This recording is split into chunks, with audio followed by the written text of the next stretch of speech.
जोंहा ओरै मोनफैलायबाय नै फेसबुक हटेल नै ललिपपबो दं chicken lollipop also is their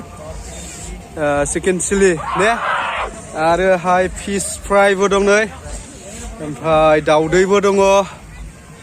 बेयाव दं जोंहा नार्जारि हटेल दं जोंहा नै आयंसो माथो हा जोङो दायो ओरै थांनोसै जोङो दायो बेरायनोसै स' नोंथांमोना एसे जायगाखौहाय बेरायनानै देखायबावनोसै जोङो stay tuned स' गाइस जोङो दायो मोनसे गुबुन लामाजों हाबबोलायबाय ओरैहाय नै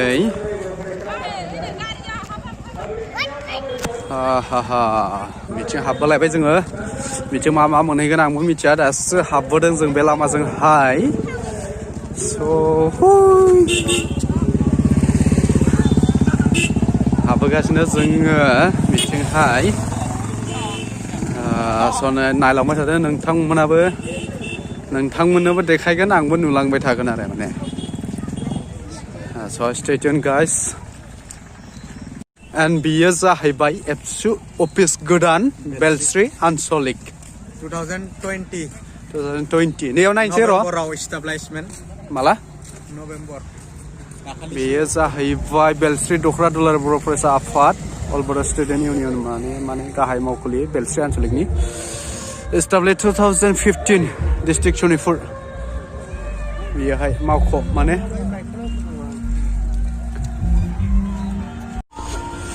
हले गाइस बोथोरा हले जोबोद गुसु जाबोबाय हले गाइस बोथोरा जोबोद थान्दा कुल awesome man it's very hot not hot you are okay cool wow so crowded जोबोद दावरावलै बाइक सालायग्राफ्रा ओरैहा जोंना चन्दा मामायाबो ओंखारबोगौ Chanda Mama is coming.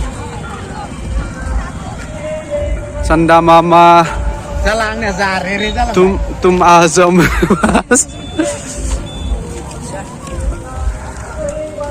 Oh, माने बिथिंहाय मा दङ जामुंसालि ओरैहाय दङ जोंना नै जामुंसालि बिथिं दहायनो हाबफैनांगौ दासो हाबफैदों दासो फैदों मार्केटावहाय मा दं खमला दङ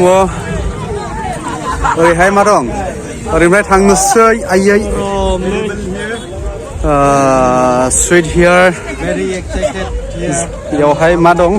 मा होनो जाग्रा मैदेर खिबो दं नामा मैदेर खि गैया स' बादाम दं ओरैहाय दख'ना दखान दं मोजां ना दे ओरैहाय दख'ना आरोहाय ओरैहाय दङ बेयावबो दख'ना नांगौब्ला सिख्लाफोर दख'ना नांगौबा बेयाव बायफैनो हागोन दानो रोङिफ्रा आरोना ने मादै नङा होमबा अ दानो गोरोंआबो बायग्रा जाबाय ने माने सम वेस्ट जायो नालाय ओंखायनो बायबा दसेनो जाबाय सेकेन्डआवनो बायनानै गानसै आरो ने मारै मोना अबिनि बेलस्रिनि दैमालुनि आरो ने दे थिगानो दासोखाने खुलिफैनाया दे मोजां ना दे थाथ'दो आरो ओरै दंबावो जोंनिया नै जुलाफि दखान आयु फकासा मेथाइ दंबावो नेमकिबो दं नेमकि also is there and has some here ओइ नै गावल' जादों जाहोनांसिगोनसो आंनोबो दाना दाउदैबो दंखायो नै लाखाजोब्बाय आं दाउदैबो गावल' जादों गोथाव दाना आंनोबो जाहोनांसिगोन मादैया गावसोल' जादों नै खाथियाव लानांगौ दे नायनि माबायदि हाबावो फंबाया गावल' जादों नै मारै फंबाय खबरफ्रा मोजां ने ओमफ्राय गावल' जाथारबाय आंनो एसेबो जासियासै हा जानोसै र Hi guys, मादैनि आमला सा लोंबाय नै सा होबाय आंनो हा गिदिरथार हाफांबांनो आया बर'फ्रालाय हाफां हुफां दाब्ला दुब्ला खाना नाफाम ओंख्रि जाग्रायालाय सा होबाय आंनो लोगो मोननानैहाय बेयावहाय थ' मादैखौ थेंक इउ स' माच सा लोंनायनि थाखाय थ' नायबाय थादो दा नुबावगोन माखासे ओरैबो दंबावो नै चावमिन पास्ता दं ने पास्ता सावदों दे गाबोन जाफैगोनलै मोनजागोन नै चावमिन पास्ता मा हटेल बेयो आर'नाइ हटेल स' आर'नाइ हटेलबो दंलायो जोंहा बेयावहाय मोनजागोन अनेक बुस्थुफोर बेयाव दं जोंहा नार्जारि हटेल दं जोंहा नै आयंसो माथो हा मोजां खेबनो दे खेबखाबाय नोंखौबो ने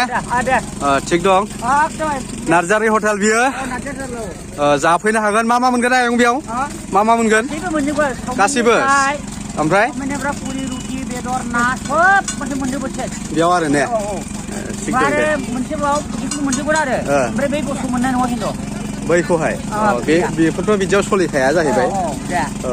मा जानो नोंथांमोना खोनाखाबाय नोंथांमोना फैनानै जाफैनो हागोन बेवहाय नार्जारि हटेल फ्रन्टथिंहाय आं खिथाबावगोन फ्रन्ट साइडथिं माबायदि नै बेवहाय सावखां एवखां नै फ्रन्ट साइडआ नै बेनो नै नार्जारि हटेल बेनो नार्जारि हटेल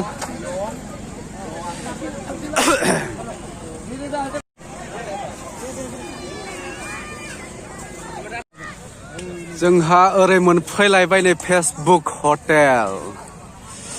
स' गाइस बेवहाय मा मोनगोनथाय आं सोंहैनोसै फेसबुक हटेल इउटुब लिंक मनजित डिकेजलि क्रिएटिभ बिथांहाबो इउटुब दं आइ थिंक इउटुब लिंक मनजित डिकेजि क्रिएसन बिथांनिया इउटुब दं इउटुब चेनेल स' नोंथांमोना बिथांखौबो सापर्ट खालामनो हागोन बिथांनि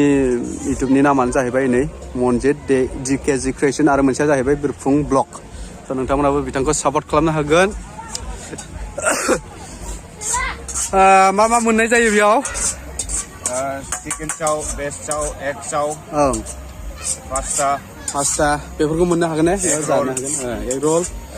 एग rice fry chicken rice fry आरो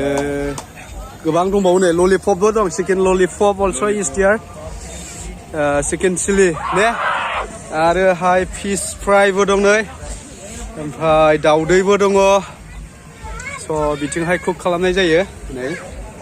जोंना ब्रादारा संदों मारै गेदेर मोजाङैनो ने नै ओरैहाय जाग्रा स' बेवहाय जाफैनो हागोन बे हटेलनि नामा मा होनदोंमोनलाय फेसबुक हटेल आइ थिंक नोंसिना इउटुबबो दं दां चेनेल ने इउटुब चेनेल दं चेनेलनि नामखौ बुंनो हागोन नामा आंनि चेनेलनि नामा गोजौआव होखाबाय अलरेडि अबे मोनसेयाथाय मोननै दं बेयावथ' आं मोननै नुनाय बायदि मोनदों बिरफुं ब्लगा नोंथांनि आरो ने बिनिया जाबाय मनजित डिकेजि क्रिएसन बेयो बिथांनि आरो नोंनिया बिरफुंजित जोबोर मोजां जादों बिथाङा इहा इउटुब ब्लग चेनेलबो दं आरो लोगोसे बिथाङा जिबायदि खामानि हार्डवर्क मावदों नै आं नुनानै जोबोद गोजोननाय मोनदों बिथांखौहाय नोंथांमोना माबायदि मोनदों कमेन्ट्सआव हरदो स' बिथाङाबो जोंनि बर' सासे ब्लगार इउटुब चेनेल दं स' नोंथांमोना बिथांखौ सापर्ट खालामदो स' बिथांखौ नोंथांमोनाबो सापर्ट खालामदो बिथांहाबो इउटुब चेनेल दं आंनि इउटुब चेनेला जाबाय बिरफुं ब्लग बिथांनि इउटुब चेनेलनि नामानो स' बिथांखौबो थांनानैहाय बिथांनि चेनेलावहाय साबस्क्राइब खालामना हो आरो लाइक खालामना हो ओमफ्रायहाय आरो मा होनबावगोन शेयार खालामना होदो आरो ना आं सानो जे लाइक कमेन्ट होदो आरो शेयारबो खालामना हो हाजासे जरुर आंनि भिडिअनिखौ नायनानै बिथांनियाव थांदोंब्ला बिरफुं ब्लगावहाय फ्रम जामिनदार बसुमतारी होननानै बिथांनि कमेन्ट्सआव लाइक खालामदो आरो कमेन्ट्स खालामदो बेखिनियानो आंनिफ्राय आसा खालामनाय थाबाय आरो बिथांखौबो सापर्ट खालामगोन आसा खालामनाय थाबाय बिथाङाबो जोंनिनो बर' सासे जों बर'फ्रा गावजों गाव सापर्ट खालामलायाबा सोरथो सापर्ट खालामनो ने थारैनो नंगौ जों बर'फ्रा गावजों गाव सापर्ट खालामलायनांगौ गोजोननाय थाबाय जोंनि गेदेरनिसिम आंखौ जेनेबा देखायबाय आंनि चेनेलखौबो देखायबाय नोंथांमोना थांनानै साबस्क्राइब खालामदो बिथांनि चेनेलखौ नेक्स्ट भिडिअ नेक्स्ट टाइम उनाव लोगो मोनलायसिगोन थ' दिनैनि थाखाय बेखिनियानो बाय बाय बाय जोंहा ओरै फ्रि भेजिटेबोलबो दं नै माखासे भेजिटेबोल मोनाबाय आं लाइट अन खालामनो र' दै भेजिटेबोल दं बिथिंहाय सिलि बेलाय बैग्रिसो ने बैग्रि बियो आपेल कमला ओरैबो दंबावो नै बाट मोनाबाय दै बिथिं लाइट सफैयाखै बेखायनो मोजां नुनाय जायासै ओरैबो दङ नै स' मोनानायनि थाखाय आं मोजां देखायनो हानाय नंला फ्रेन्ड्स स' लारि लाइट लारि स' गाइस दायो नायदो नाइटनि भिउखौहाय स' लाइटजोंहाय माबादि नुदों लाइटआ नै लाइटजोंहाय ओरैबादि नुदों जोंना ओरै मेन पेन्डेल ओरैहाय आदै अन्थाइयाव गादावबाय नाइटनि भिउ स्वrgwpuri हाजो ओरैहाय गेट नाइटनि भिउ गाइस बियो गेटआवहाय नाइटनि भिउ नै नाइट भिउ जोंनि साहा